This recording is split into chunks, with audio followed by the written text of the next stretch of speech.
السلام علیکم ورحمۃ اللہ وبرکاتہ۔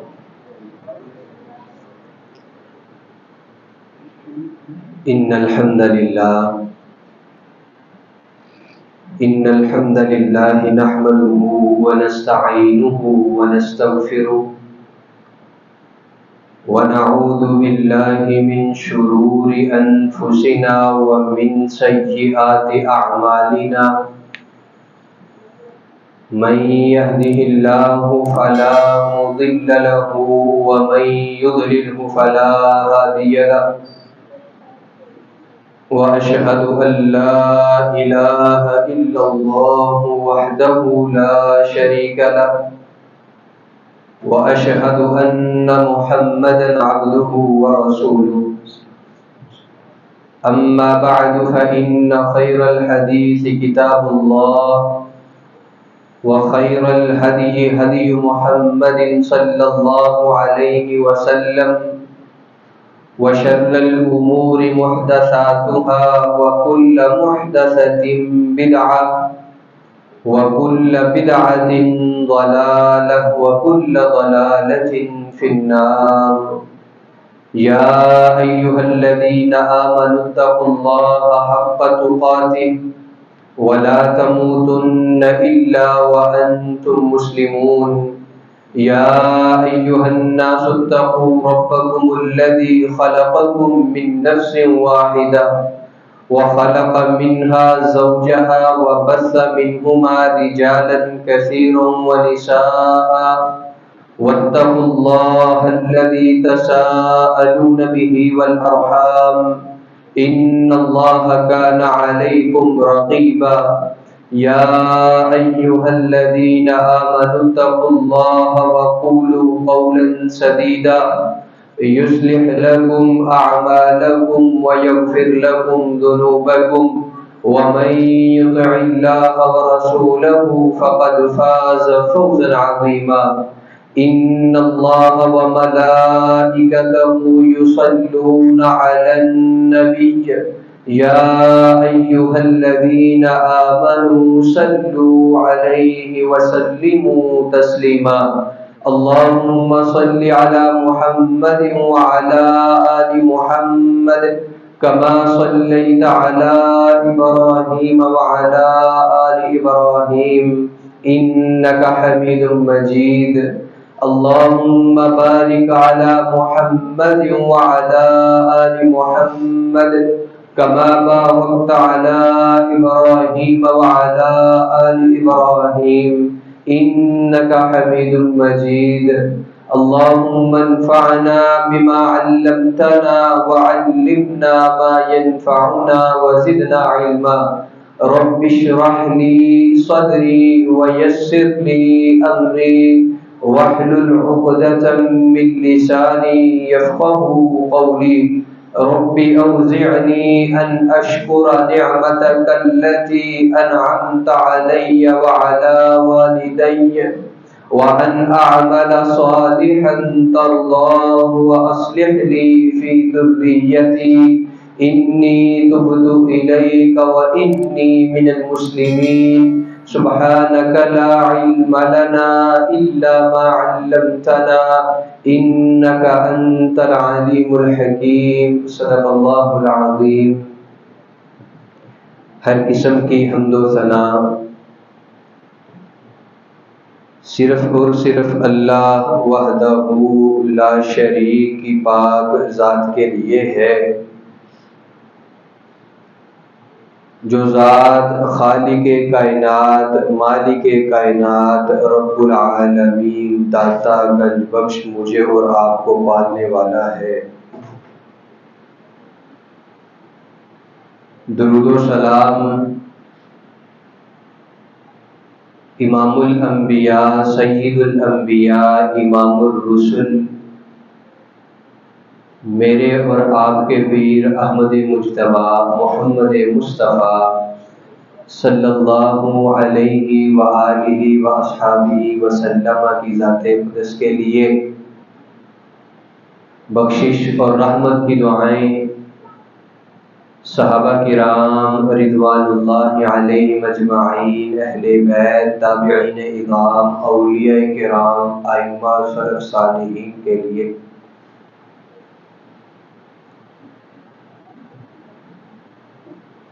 حضرات محترم،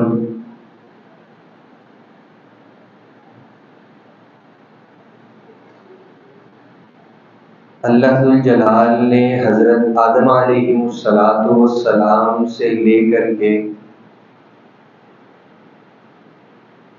میرے اور آپ کے پیر نبی الرحمہ صلی اللہ علیہ وآلہ وسلم تک جتنے پیغمبر، انبیاء اور رسول آئے، اللہ ذوالجلال نے بھیجے،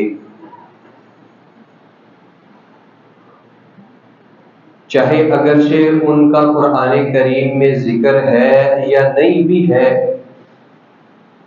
جن کی تعداد کم و بیش 1,24,000 بیان کی جاتی ہے، ان سب کا مقصد صرف ایک تھا، اللہ ذوالجلال کے کلمے کو، اللہ ذوالجلال کی دعوت کو، اللہ ذوالجلال کی حدود کو میرے اور آپ تک پہنچانا اور اس زمین کے اوپر ان کو نافذ کرنا۔ جب بھی کسی قوم میں بگاڑ پیدا ہوتا، برائیاں پھیل جاتی اور ایک انتہا تک پہنچ جاتی، تب اللہ ذوالجلال اپنے کسی ایک خاص برگزیدہ بندے کو چنتے، اس کو اس زمین کے اوپر اپنا نائب، اپنا خلیفہ مقرر کیا کرتے تھے،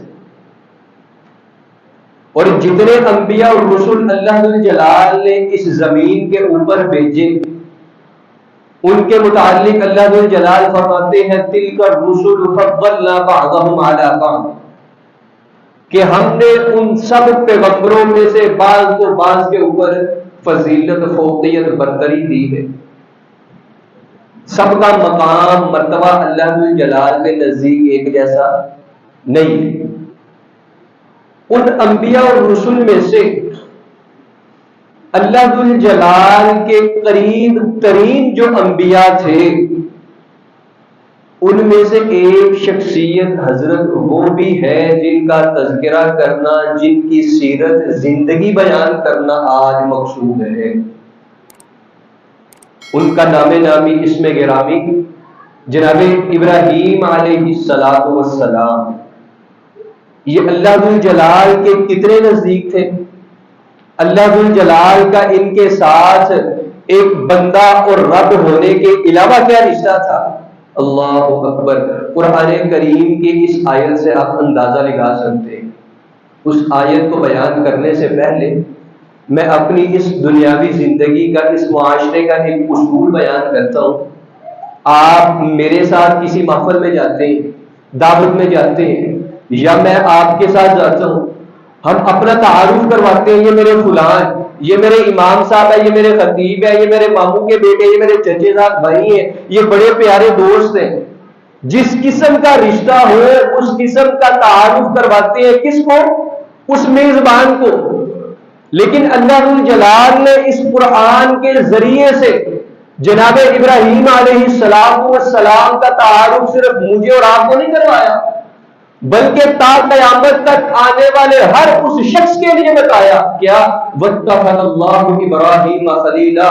اور لوگوں، وہ میرا ابراہیم بندہ تو اتنا برگزیدہ بندہ تھا، اتنا شاندار و اعلیٰ اور مرتبہ شخصیت تھی کہ اس کو میں نے اپنا دوست بنا لیا۔ یہ اللہ ذوالجلال تعارف کرواتے ہیں قرآن کریم کے اندر جناب ابراہیم علیہ السلام کا۔ اور قرآن کریم کا ایک اسلوب اور بھی ہے، جگہ جگہ اللہ ذوالجلال نے پچھلے انبیاء علیہ السلام کا تذکرہ کیے، کہیں موسیٰ علیہ السلام کا، کہیں جناب ابراہیم علیہ السلام کا، عیسیٰ، یحییٰ، لوط، صالح علیہ السلام، جگہ جگہ۔ اور جناب ابراہیم علیہ السلام کا تذکرہ، ان کی بات اس قرآن کریم کے اندر اللہ ذوالجلال نے 69 مرتبہ تذکرہ کیا جناب ابراہیم علیہ السلام۔ اور نبی علیہ السلام کو حکم کیا ہوا؟ فَقْصُصِ الْقَصَصَ، اے پیارے حبیب، آپ جو پچھلے انبیاء علیہ السلام تھے ان کا تذکرہ، ان کے قصے، ان کے کہانی اپنے صحابہ کو بیان کیجیے، سنائیے۔ پھر جگہ جگہ اللہ جلال نے ان کے تذکرے فرمائے۔ ان سب قصوں میں سے آج ایک قصہ جناب ابراہیم علیہ السلام کی زندگی کا بالکل اختصار کے ساتھ وہ بیان کرنا مقصود ہے۔ ابراہیم علیہ السلام کی شخصیت ایک ایسی شخصیت تھی، جب ان کی ولادت ہوئی بابل شہر کے اندر، اپنی آنکھیں انہوں نے کھولی، ابھی بچپن میں ہی تھے کہ اللہ جلال نے ان کو رشد و ہدایت عطا کی، ان کو غور اور فکر کرنے کی صلاحیت دی۔ وہ جو اس وقت کے بت تھے جن کی لوگ پوجا کیا کرتے تھے، ان سے بیزار تھے وہ۔ اس کا ایک نقشہ، ایک سکیچ اللہ جلال نے قرآن کریم کے اندر بیان کیا۔ وہ کیا فرمایا؟ وَكَذَلِكَ نُرِي إِبْرَاهِيمَ مَلَكُوتَ السَّمَاوَاتِ وَالْأَرْضِ وَلِيَكُونَ مِنَ الْمُوقِنِينَ، کہ ہم نے ابراہیم علیہ السلام کے سامنے اس آسمان اور زمین کے جتنے معاملات تھے وہ سارے کھول کر کے بیان کر دیے، رکھ دیے، ان کو فہم عطا کر دیا تاکہ وہ یقین کرنے والوں میں سے ہو جائے۔ پھر آگے اللہ جلال ان کی کیفیت بیان کرتے ہیں کہ وہ کس طرح ان بتوں سے بیزار تھے اور للہیت کو ڈھونڈنے کے لیے، حقیقی معبود کو ڈھونڈنے کے لیے اپنی عقل کا استعمال کیا کرتے تھے۔ فرماتے ہیں فلما جن علیہ اللیل رآ کوکبا، جب رات ہوئی نا، آسمان کے اوپر دیکھا ستارے چمک رہے ہیں، تو کیا کہتے ہیں؟ ھذا ربی، یہ میرے رب ہو سکتے ہیں۔ اللہ جلال فرماتے ہیں فلما افل، جب دن کی روشنی نے ان کی روشنی، ان کی جو چمک تھی وہ ختم کر دی، چھین لی، تو ابراہیم علیہ السلام کیا کہتے ہیں؟ قال لا احب الآفلین، ایک الہ تو ایسا ہوتا نہیں ہے جو غروب ہونے والا ہو، جو ختم ہونے والا ہو، جس کی روشنی، جس کی چمک، جس کی دمک وہ مانند پڑنے والی ہو۔ پھر اللہ جلال بیان کرتے ہیں فلما رأى القمر بازغا الى ربی، جب اللہ جلال نے ان کو چاند کی چمک دکھلائی نا، چاند کی چاندنی دکھلائی، تو گمان کرنے لگے ہو سکتا ہے یہ میرا رب ہو۔ پھر جب سورج طلوع ہوا، چاند کی روشنی ختم ہو گئی، پھر انہوں نے انکار کر دیا کہ یہ میرا الہ ہو ہی نہیں سکتا۔ جب سورج کا سائز دیکھا، اس کی روشنی دیکھی، اس کی ساری چمک دمک دیکھی، اللہ اکبر، اس سے مرعوب ہو گئے۔ پھر جب سورج بھی غروب ہو گیا تو علل اعلان کیا کہتے ہیں؟ انی وجہت وجہی للذی فطر السماوات والارض حنیفا وما انا من المشرکین، ساری چیزوں سے وہ بیزاری کا اعلان کر دیا۔ بتوں کو تو وہ پہلے ہی اچھا نہیں تھے سمجھتے۔ بتوں کے متعلق ابراہیم علیہ السلام کا عقیدہ کیا تھا؟ ابھی جوانی کی عمر تک نہیں پہنچے، ابھی صرف ہوش سنبھال رہے ہیں، اللہ اکبر، اور اپنے باپ سے مناظرہ کر لیا۔ سورۃ مریم کے اندر اللہ جلال نے اس کا بھی تذکرہ فرمایا، وَإِذْ قَالَ إِبْرَاهِيمُ لِأَبِيهِ، اللہ اکبر، یا اباتی، اے میرے ابا جان، یا اباتی، فرماتے ہیں کہ آپ ان کی عبادت کیوں کرتے ہیں؟ مَا لَا يَسْمَعُ وَلَا يُبْصِرُ وَلَا يُغْنِي عَنْكَ شَيْئًا، کہ نہ وہ آپ سے کچھ سن سکتے ہیں، نہ آپ کو کوئی نفع دے سکتے ہیں، نہ آپ کو کوئی چیز، کوئی نقصان پہنچا سکتے ہیں، آپ پھر ان کی عبادت کیوں کرتے ہیں؟ یا ابدی لا تعبد الشیطان، آپ حقیقت میں ان کی نہیں، شیطان کی عبادت کرتے ہیں۔ اے میرے ابا جان، شیطان کی عبادت نہ کرے، ان الشیطان کان للرحمن عصیا، شیطان تو اللہ جلال کا وہ نافرمان ہے۔ اس کے بعد یا ابت انی اخاف ان یمسک عذاب من الرحمن، اے میرے ابا جان، ان بتوں کی پوجا کرنے سے باز آ جائے، رک جائے، اس سے پہلے کہ اللہ جلال کا عذاب آ پہنچے۔ جب یہ ساری باتیں اپنے باپ کو کی نا کہ میرے پاس ایک علم آیا ہے، یہ الہ نہیں ہو سکتے، الہیت ان کے پاس نہیں ہو سکتی، اللہ اکبر، تو ان کے باپ نے کیا جواب دیا؟ قال اراغب انت عن الہتی یا ابراہیم، اے ابراہیم، تم ہمارے الہوں کا انکار کرتے ہو، تم ان کو ماننے سے انکار کرتے ہو، اگر تمہارا رویہ اسی طرح رہا لَأَرْجُمَنَّكَ عَنْ قَرِيبٍ، میں تمہیں رجم کر دوں گا، پتھر مار مار کے تجھے قتل کر دوں گا۔ اللہ اکبر، حضرت ابھی عمر دیکھیے اور اللہیت دیکھیے، اللہ جلال کے ساتھ لگاؤ کتنے، اپنے باپ نے ان کے بھی بات نہیں مانی۔ پھر اللہ کی کرنی ایسی ہوئی ایک وقت آیا بتوں سے بیزار پہلے ہی تھے، بالکل شارٹ کر کے بیان کرتا ہوں میں، قوم کوئی جشن منانے کے لیے، کوئی عید منانے کے لیے شہر سے باہر چلی گئی۔ ابراہیم علیہ السلام نہیں گئے، انی سقیم قرآن کریم کے اندر الفاظ موجود ہیں، کہتے ہیں میں بیمار ہوں، میں نہیں جانا۔ اللہ اکبر، جب ساری قوم چلی گئی، پیچھے سے کلہاڑا لیا، ان کے بت خانے کے اندر داخل ہوئے، سارے جتنے چھوٹے موٹے جتنے وہ مورتیاں پڑی ہوئی تھی پتھروں کی لکڑیوں کی، سب کو کلہاڑے کے ساتھ کسی کا بازو کاٹ دیا، کسی کی گردن اڑا دی، کسی کی ٹانگ توڑ دی، سارا کچھ تباہ و برباد کر کے نا کلہاڑا جو سب سے بڑا بت تھا اس کے ہاتھ میں دے دیا، اس کو کچھ نہیں کہا، واپس آ گئے۔ جب قوم واپس آئی سجدہ کرنے کے لیے، عبادت کرنے کے لیے عبادت خانے گئے، ادھر کا تو حال ہی کچھ نہیں تھا، سب کے سب سر پکڑ کر کے بیٹھ گئے۔ پھر لوگوں میں سے کسی نے کہا کہ ایک نوجوان ہے ہماری بستی میں جو ہمارے ان الہوں کو، ہمارے ان بتوں کو اچھا نہیں تھا سمجھتا۔ اللہ اکبر، حضرت نام کس کا نکلا؟ جناب ابراہیم علیہ السلام کا۔ نمرود وقت کا حکمران تھا، بادشاہ تھا، 400 سال تک مسلسل اس نے حکومت کی تھی، اس تک بات جا پہنچی۔ ابراہیم علیہ السلام کو بلا لیا گیا، اللہ اکبر، ان سے پوچھا تو وہ کہتے ہیں بل فعل کبیرہم ھذا، آپ ان کے بڑے بت سے پوچھو، اس نے سب کچھ کی ہے، وہ خود تو ٹھیک ہے۔ اب اس بات کو سب تسلیم کرتے تھے، اور ابراہیم علیہ السلام بھی ان کو بھی کہا کہ اے ابراہیم تو جانتا کہ وہ بول نہیں سکتے، تو وہ کہتے کہ جو الہ بول نہیں سکتا، تمہیں نفع نقصان پہنچا نہیں سکتا، تو تم عبادت اس کی کیوں کرتے ہو؟ اللہ اکبر، سب نے چپ سادھ لی۔ اب نمرود کے ساتھ ان کا مکالمہ ہونے لگا۔ نمرود نے ان کی دعوت سنی کہ ابراہیم تیری دعوت کیا ہے، تیرا مطالبہ کیا ہے، تیرا نظریہ کیا ہے۔ اب ابراہیم علیہ السلام نے اپنے رب کے متعلق بتلایا، فرمایا کہ میرا رب تو وہ رب ہے جو زندہ بھی کرتا ہے مارتا بھی ہے۔ نمرود کہتا ہے یہ تو مشکل بات ہی نہیں ہے، یہ کام تو میں بھی کر سکتا ہوں۔ 2 قیدیوں کو بلایا جن کو قتل کی سزا ہو چکی تھی، ایک کو چھوڑ دیا، ایک کو مار دیا، کہتے یہ دیکھو میں نے بھی ایسا کر دیا۔ لیکن ابراہیم علیہ السلام کی بات کا مطلب قطعاً یہ نہیں تھا۔ بات کا مطلب کیا تھا کہ ہم شب و روز جیسے گزارتے ہیں، یہ حیوانات جس طرح زندہ ہوتے ہیں مرتے ہیں، سارا ایک نظام چل رہے، یہ خود بخود نہیں چلتا، تمہارے بتوں کی وجہ سے نہیں چلتا، بلکہ میرا رب چلا رہا ہے۔ بات کا اصل مقصد وہ یہ تھا۔ پھر ابراہیم علیہ السلام نبی تھے، اللہ ذو الجلال نے نبیوں کو عام بندوں سے زیادہ حکمت اور دانائی دی ہوتی ہے۔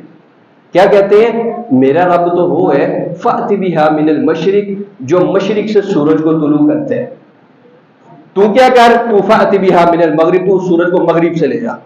اب اس کے پاس جواب نہیں تھا، خاموش، کوئی دلیل نہیں تھی۔ اب بندوں کو کیا کہتے ہیں؟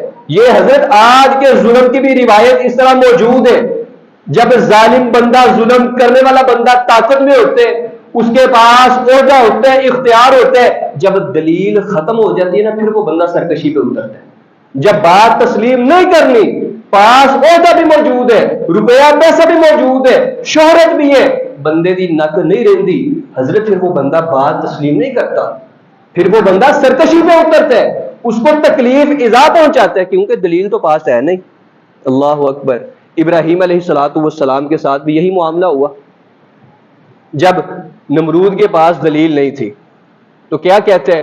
قالوا حرقوا وانصروا آلہتکم، اگر تم اپنے الہوں کی مدد کرنا چاہتے ہو، دیکھیے کیسے الہ ہیں کہ جن کی لوگ مدد کر رہے ہیں، فرمایا کہ اگر تم اپنے الہوں کی مدد کرنا چاہتے ہو حرقوہ، ابراہیم کو جلا دو۔ یہ اس نے لوگوں کے سامنے ایک نقطہ رکھا، ایک بات رکھی کہ جو بتوں کے ساتھ اس نے کی ہے تم اس کو جلا دو۔ اب حضرت تاریخ میں لکھے کہ کئی دن تک ایک گڑھا کھودا جاتا رہا، گہرا گڑھا، جس کے اندر ابراہیم علیہ السلام کو پھینکنے کا پروگرام تھا۔ اب ایک حیزن نبی بندہ تھا جس نے سب سے پہلے منجنیق بنائی، منجنیق جنگوں میں استعمال ہونے والی، جس کے ذریعے سے پتھر پھینکتے ہیں دور دور تک۔ اب گڑھا کھودا، اس کے اندر لکڑیاں جمع کی، ابراہیم علیہ السلام کو اس گڑھے کے اندر پھینکنے کے لیے منجنیق تیار کی، اور اہل سیرت میں لکھے کہ حیضر نامی وہ بندہ جس نے منجنیق تیار کی تھی، اللہ ذوالجلال نے اس کو زمین کے اندر دنسا دیا، اور وہ تا قیامت زمین کے اندر دنستا رہے گا۔ جب سارے معاملات ہو گئے، لوگ حضرت ابراہیم علیہ السلام کے اتنا خلاف تھے، یقین مانیے تاریخ کی کتب پڑھیے کہ اگر کوئی بیمار بھی ہو جاتا نا، وہ نظر کیا مانگتا کہ اگر میں اس بیماری سے شفا مل گئی تو ابراہیم کو جلانے کے لیے میں لکڑیاں اکٹھا کروں گا۔ اس طرح کے لوگ نظر مانتے تھے۔ ہم یہ جو سیرت سن رہے ہیں جناب ابراہیم علیہ السلام کی پڑھ رہے ہیں، یہ خالی صرف قصے کہانی تک نہیں، ہم نے ان سے سبق لینے کہ وہ میرے اللہ کا پاک پیغمبر، ساری قوم اس کے خلاف ہے، لیکن اس بندے کو پتا ہے کہ میں حق کے اوپر، کسی سے نہیں ڈرا، نمرود کے سامنے بھی حق بات ہے۔ حضرت یہی چیز ہم نے اپنے اندر بھی لے کر کے آنی ہے۔ جب آپ حق بات کے اوپر ہو، آپ کے سامنے جو مرضی ہو، ایون کہ سب سے پیاری بندے کی اولاد بھی ہو، حضرت بات نہیں ماننی۔ جو ہم شادی بیاہوں میں کرتے ہیں کہ کریے جی اولاد سامنے پھر نہیں چلتی، نہیں، حق بات جو بھی ہو، بندہ اللہ ذوالجلال کی خاطر اگر اس کو نافذ کرنے والا ہو، پھر اللہ ذوالجلال اس کی کیسے مدد کرتے ہیں یہ بھی ہم ابھی بیان کرتے ہیں انشاءاللہ۔ جب سارا پروگرام بن گیا نا، آگ کے اندر پھینکا جانا ہے ان کو، ساری تیاریاں ہو گئی، آگ جلا دی گئی، ابراہیم علیہ السلام کو اس منجنیق کے اوپر رکھ کر کے آگ کے اندر پھینک دیا گیا۔ اب بارش والا فرشتہ انتظار کر رہا ہے کہ مجھے حکم ہو، میں جا کر کے بارش برساؤں، اس پانی کو بہاؤں، وہ آگ ٹھنڈی ہو وہ بجھے، لیکن اللہ ذوالجلال نے اس سے پہلے ہی آگ کو کیا حکم کر دیا؟ اللہ یا نار کونی بردا۔ اللہ اکبر۔ حضرت آگ کا کام کیا ہوتا ہے؟ فطرت کیا ہے اس کی؟ جلانا۔ اللہ ذوالجلال اس کی فطرت ہی تبدیل کر دی کہ میرے ابراہیم کے لیے، میرے پیغمبر کے لیے، جس نے اس دنیا کے اوپر میرے کلمے کو بلند کرنے کے لیے ساری تکالیف برداشت کی، اے آگ تو اس کے لیے ٹھنڈی ہو جائے۔ پھر خالی بردانی کا فقرات بردوں و سلامہ کہ ٹھنڈی بھی اتنی نہیں ہونا۔ آج کل ہم جاتے ہیں نا یہ مشرقی علاقہ جات کے طرف، تو ادھر سم ٹائم ٹھنڈ بھی لگنے لگ جاتی ہے، یا ہمارے ادھر سردی ہوتی ہے، اوپر موٹے کپڑے لیتے ہیں، وہ بھی بندے کے لیے وبال جان ہوتی ہے۔ فرمایا ٹھنڈی بھی اتنی نہیں ہونا، ٹھنڈی کتنی ہونا؟ سلامہ، سلامتی والی، کہ میرا ابراہیم تیرے اندر پرسکون ہو کر کے رہے۔ حضرت جب بندہ اللہ ذوالجلال کے لیے اپنا سب کچھ چھوڑ دیتا ہے، سارا کچھ قربان کر دیتے ہیں، پھر اللہ ذوالجلال تو بندے کو اس طرح کے انعامات دیتے ہیں۔ اب کوئی بھی صحیح حدیث یا صحیح قول ایسا نہیں ہے کہ جس کے اندر جناب ابراہیم علیہ السلام کے متعلق یہ بات کی گئی ہو کہ آپ آگ کے اندر کتنی مدت ٹھہرے، لیکن امام ابن کثیر رحمہ اللہ کی ایک کتاب ہے البدایہ والنہایہ، تاریخ کی سب سے بڑی کتاب ہے، وہ 14 جلدوں کے اوپر مشتمل ہے۔ انہوں نے اس کتاب کے اندر ایک قول نقل کی ہے، وہ فرماتے ہیں کہ تقریباً 40 دن تک نمرود نے حکم دیا کہ آگ کو جلائے رکھو، 40 دن تک آگ جلتی رہی، اور جناب ابراہیم علیہ السلام اس میں اس طرح بیٹھے رہے جیسے ایک بندہ باغ کے اندر بیٹھا ہوتا ہے۔ جب اس آگ سے نکلے، حکم ہوا اپنا علاقہ چھوڑیے، اللہ اکبر، ہجرت کا حکم ہو گیا۔ سارا علیہ السلام کو ساتھ لیا، جو ان کی چچا زاد بھی تھی اور ان کی بیوی بھی تھی، بانجھ پن تھا ان کو، بے اولاد تھی، اولاد نہیں تھی ان کے پاس۔ اب ابراہیم علیہ السلام اپنا علاقہ چھوڑے ہیں اور اپنے باپ کو کہہ کے گئے کہ میں آپ کے لیے اللہ ذوالجلال سے دعا کرتا رہوں گا، لیکن جب دعا کرنے کے باوجود ہدایت نہیں ملی، اللہ ذوالجلال نے قرآن کریم کے اندر اس بات کا تذکرہ کی ہے کہ جناب ابراہیم علیہ السلام کی دعا اپنے باپ کے لیے صرف اس وعدے کی حد تک تھی جو وعدہ انہوں نے اپنے باپ سے کیا تھا، وما كان استغفار ابراہیم لابیہ الا عن موعدۃ وعدها اياه فلما تبين له قال انه عدو لله تبرأ منه ان ابراہیم لأواه حلیم۔ اللہ جلال فرماتے کہ جب ابراہیم علیہ السلام کے اوپر یہ بات واضح ہو گئی کہ ان کا باپ راہ ہدایت پر نہیں آ سکتا، فرماتے ہیں انه عدو لله، وہ تو اللہ ذوالجلال کے لیے دشمنی کرنے والا ہے، اس کے ساتھ دشمنی پالنے والا ہے۔ تبرأ من، اے اللہ میں ان سے بری ہوں۔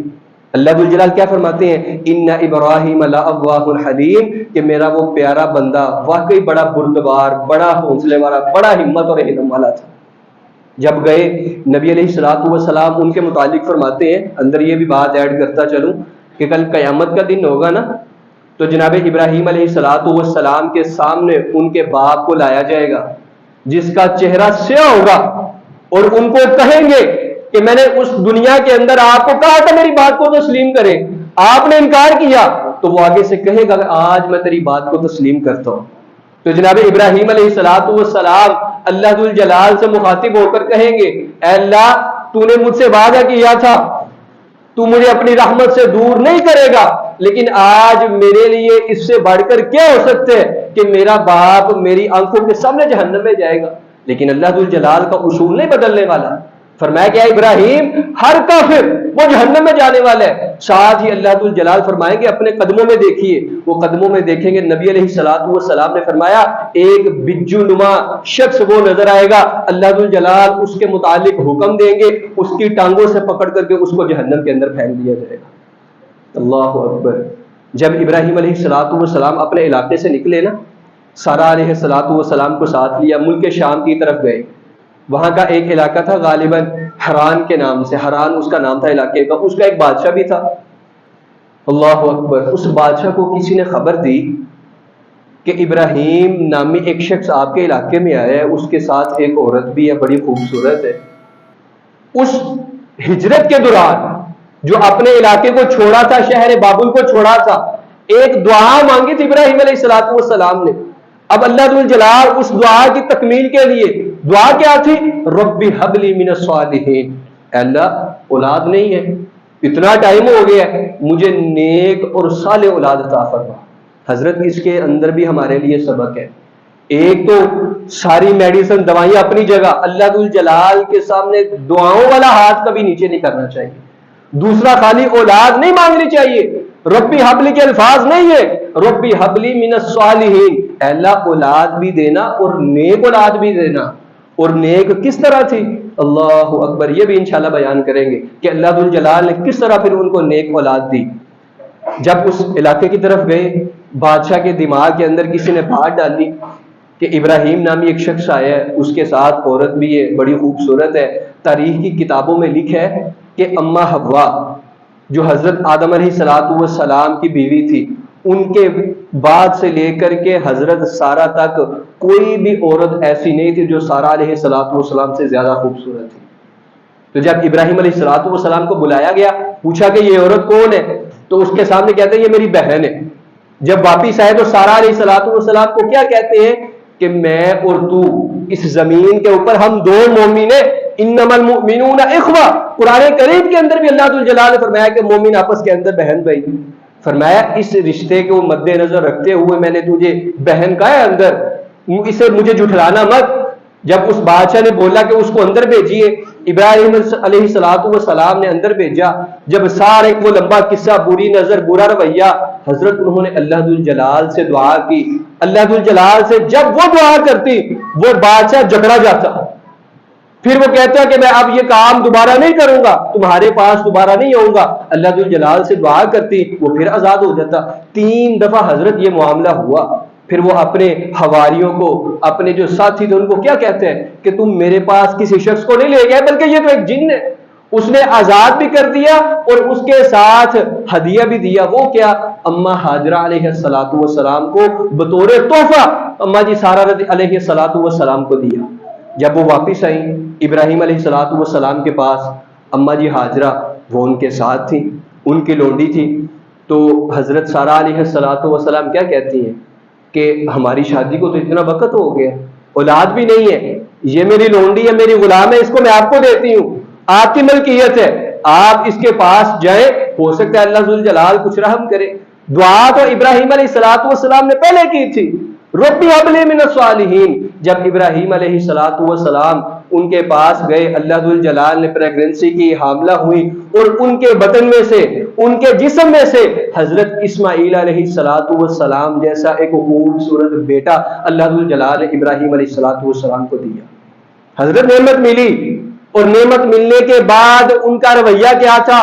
الحمدللہ الذی وہب لی علی الکبر اسماعیل، کہ پاک ہے وہ ذات، تمام تعریفیں اس ذات کے لیے، اس پاک ہستی کے لیے، تمام تعریفیں اس پاک ذات کے لیے جس نے مجھے اس اسماعیل علیہ السلام جیسے اولاد دی۔ اس کے اندر بھی ہمارے لیے سبق ہے۔ آج میں اور آپ دیکھیں کہ ہمارے پاس کتنی فراوانی ہے۔ اللہ ذو الجلال نے بن مانگے ہمیں اولادیں دی نہیں ہیں. اس کے علاوہ ہم اللہ ذو الجلال کے انعام، ان کے احسانات گننا چاہے، یقین جانیے اپنی انگلیوں کے اوپر ہم گن نہیں سکتے اللہ ذو الجلال کے میرے اور آپ کے اوپر اتنے احسانات ہیں. لیکن ہم نے کبھی شکر ادا کیے؟ الا ماشاء اللہ. خالی الحمدللہ کہنا نہیں، بندے کے دل کے اندر سے آواز نکلے. بندہ اکیلا بیٹھا ہو، کسی سامنے کو مزدوری کرتے ہوئے دیکھے، آج کل کتنی سخت گرمی ہے، کہ یار وہ بندے بھی تو ہیں جو اس سخت دھوپ کے اندر اپنے آپ کو جھلساتے ہیں اپنے بچوں کے لیے. میرے اور آپ کے اوپر اللہ ذو الجلال کی کتنی رحمتیں ہیں کہ ہم اے سی کے اندر اپنے دفتروں کے اندر بیٹھے ہوتے ہیں، ہم پنکھوں کے نیچے ہوتے ہیں، بیٹھ کر ہم کام کرتے ہیں. ہماری توانائیاں ویسے نہیں کھپتی جیسے ایک مزدور کی اس دھوپ، اس جھلساتی ہوئی دھوپ کے اندر کھپتی ہیں. اس کے علاوہ اللہ ذو الجلال کے میرے اور آپ کے اوپر اتنے احسانات ہیں میں اور آپ سوچ بھی نہیں سکتے. تو یہ جو انبیاء علیہ الصلوۃ والسلام کی سیرتیں بیان ہوتی ہیں، ان کی زندگیوں کا تذکرہ ہوتے ہے، اس کے اندر میرے اور آپ کے لیے سبق ہوتا ہے کہ انہوں نے زندگیاں کیسے گزاری. جب اسماعیل علیہ الصلوۃ والسلام کی ولادت ہوئی نا، تب ابراہیم علیہ الصلوۃ والسلام کی عمر 86 برس تھی. 86 برس کی عمر میں جا کر کے اللہ ذو الجلال نے ان کو ایک اوپر انعام کیا، ان کو ایک بیٹے جیسی نعمت سے نوازا، اور وہ سارے معاملات ہوئے. اور وہ کیا کہتے ہیں؟ الحمدللہ الذی وہب لی علی الکبر اسماعیل. آج مجھے اور آپ کو بھی دیکھنا ہے، میں نے اور آپ نے بھی یہ سوچنا ہے کہ میرے اور آپ کے اوپر کتنی نعمتیں اللہ پاک کی، اور ان کا شکر بھی ادا کرنا ہے. اس کا فائدہ کیا ہوگا؟ اللہ ذو الجلال فرماتے ہیں لئن شکرتم لازیدنکم. میری نعمتوں کا شکر ادا کرنا تمہارا کام ہے، ان کے اندر اضافہ پیدا کرنا وہ میرے رب کا کام ہے. اللہ اکبر. اللہ ذو الجلال نے آپ کو بائک دی ہے، آپ شکر کریں سچے دل کے ساتھ، اللہ انشاءاللہ آپ کو کار بھی دیں گے. اللہ ذو الجلال نے آپ کو بیٹیاں دی ہے، بیٹے کی خواہش ہے ان بیٹیوں کا شکر ادا کریں، ان کی پرورش اچھے طریقے سے کریں، اللہ ذو الجلال بیٹے جیسے نعمت سے بھی مالا مال کرے گا. لئن شکرتم لازیدنکم. میرے اور آپ کی ہر بات جھوٹ ہو سکتی ہے. یہ سورج، یہ حضرت، یہ اپنی بنائی، اپنی جو نورانی اس کی روشنی ہے وہ تو کھو سکتا ہے، لیکن قرآن کریم کے اندر درج کی ہوئی بات وہ کبھی غلط نہیں ہو سکتی. میرے اور آپ کے ایمان میں فرق ہو سکتا ہے، ہمارے ایمان کا لیول کم ہو سکتا ہے، لیکن اللہ اور اس کے رسول کی بات کبھی غلط نہیں ہو سکتی. جب نبی علیہ الصلوۃ والسلام، نبی علیہ الصلوۃ والسلام سے مراد جناب ابراہیم علیہ الصلوۃ والسلام، ان کے اللہ جلال نے دعا قبول کی، ایک خاصے عرصے کے بعد ان کو اولاد بھی عطا کر دی. پھر اللہ جلال نے ان کو حکم دیا، کچھ وقت گزرا، حکم کیا دیتے ہیں؟ اللہ اکبر. ابراہیم حاجرہ کو لیجئے علیہ الصلوۃ والسلام، اسماعیل علیہ الصلوۃ والسلام کو لیجئے، فلاں فلاں علاقے کے اندر جا کر کے چھوڑ آئیے. اللہ اکبر. اب دیکھیے آزمائشیں، یہ پیغمبر کو خلیل اللہ جلال نے ایسے نہیں کہا، بڑی بڑی آزمائشیں کی ہیں. کبھی آزمائش تھی کہ پوری بستی، پورا علاقہ ایک طرف اور خود ایک طرف. کبھی آزمائش تھی کہ آگ کے اندر پھینک رہے ہیں لیکن پھر بھی زبان کے اوپر للہیت. اب حضرت ایک اور آزمائش، اللہ جلال نے اولاد تو دے دی، 86 سال کے بعد اولاد جیسی نعمت تو دے دی. اب اللہ جلال حکم کیا کر رہے ہیں کہ ایک ویران بستی کے اندر جا کر کے چھوڑ آئیے. جب ابراہیم علیہ الصلوۃ والسلام نے اللہ جلال کا یہ حکم سنا، حاجرہ علیہ الصلوۃ والسلام کو ساتھ لیا، ساتھ اسماعیل علیہ الصلوۃ والسلام کو، ابھی دودھ پیتے بچے ہیں، شیر خوار، نو مولود، ان کو ساتھ لیا، چلنا شروع کر دیا. جب اس مقام تک پہنچے جہاں اللہ جلال نے فرمایا ایک پتھریلی زمین، یہ مختصر موضوع کے اندر ان کے تحت یہ واقعہ پہلے بھی 2-4 دفعہ بیان ہو چکا ہے اختصار کے ساتھ، لیکن ہم ان کی سیرت پڑھیں، تھوڑا تفصیل کے ساتھ بیان کرتے ہیں کہ اس کے بعد کیا معاملات ہوئے. جب اس جگہ پہنچے ایک پتھریلی زمین، اور زمین ایسے کہ دور دور تک درخت، اور ایک دور کی بات ہے کوئی انسان بھی نہیں، پاس کیا ہے صرف پانی کا ایک تھیلا، ایک مشکیزہ بس، اور کھانے کے لیے چند کھجورے. اماں جی وہ کھاتی اور اپنے بچے کو دودھ پلاتی. جب ابراہیم علیہ الصلوۃ والسلام اس جگہ پہنچے، جب واپس جانے لگے نا، تو اماں جی حاجرہ پیچھے پیچھے، عورت تھی ایک، کہ اے میرے سر کے تاج، اس ویران جگہ پر مجھے اور اپنے بچے کو چھوڑ کے جا رہے ہیں، جس بچے کو آپ نے دعا مانگ مانگ کر کے لیے ہے، آپ مجھے اور آپ کو اس ویران جگہ کے اوپر، کہ جہاں کچھ بھی چیز پوسیبل نہیں ہے، کچھ بھی پوسیبل نہیں ہے، کوئی بغات نہیں ہے کہ میرے اور اس کے لیے زندگی آسان ہو، یا کوئی ادھر قبیلہ وہ آ کر کے بسا ہو جن کے ساتھ ہم اپنی زندگی گزارے۔ انجان، بے آباد، گنجان زمین ہے، حیوانات کا خطرہ ہے، آپ مجھے اس چھوٹے سے بچے کے ساتھ اکیلے اس زمین کے اوپر چھوڑ کر کے جا رہے ہیں۔ ابراہیم علیہ السلام خاموش، حضرت ایسے نہیں خلیل اللہ کا، خاموش، کچھ نہیں بولے۔ اللہ الجلال نے آزمائش تو کرنی تھی، اللہ الجلال نے امتحان تو لینا تھا۔ آج میرے اور آپ کے اوپر تھوڑی سی مصیبت آتی ہے، ہم اللہ الجلال کی نافرمانیاں شروع کرتے ہیں۔ خدا کی قسم انبیاء علیہ السلام کی زندگیاں پڑھیے، آپ کے رونگٹے کھڑے ہو جائیں گے کہ اللہ الجلال نے کس کس لیول کی ان کی آزمائشیں کی، کس کس طرح سے ان کے اوپر اللہ الجلال نے طرح طرح کی آزمائشیں، مصیبتیں اور آفتیں لے کر کے آئے، صرف کس لیے؟ ان کو آزمانے کے لیے، ان کا ایمان کا لیول بڑھانے کے لیے۔ آج مجھ کے اور آپ کے اوپر اگر کوئی ہمارا عزیز بیمار ہو جائے، اس دنیا سے رخصت ہو جائے، ہم دیکھتے ہیں اس معاشرے کے اندر کس کس طرح کے الفاظ ہمیں سننے کو ملتے ہیں، لے اللہ نے کوئی اور لب دے نہیں، ہجے پیچھے ساڈا نقصان ہے، پھر ہو گیا۔ حضرت بدگمانی نہیں، وہ دیکھیے اس عورت کی زندگی، دیکھیے اما جی ہاجرہ کو دیکھیے، جب ابراہیم علیہ السلام کو کہا نا آپ اس جگہ پر چھوڑ کر کے جا رہے ہیں، خاموش آگے سے، تو کیا فرماتی ہیں؟ کیا یہ اللہ کا حکم ہے؟ اپنا سارا لا دیا، ہاں اللہ کا حکم ہے۔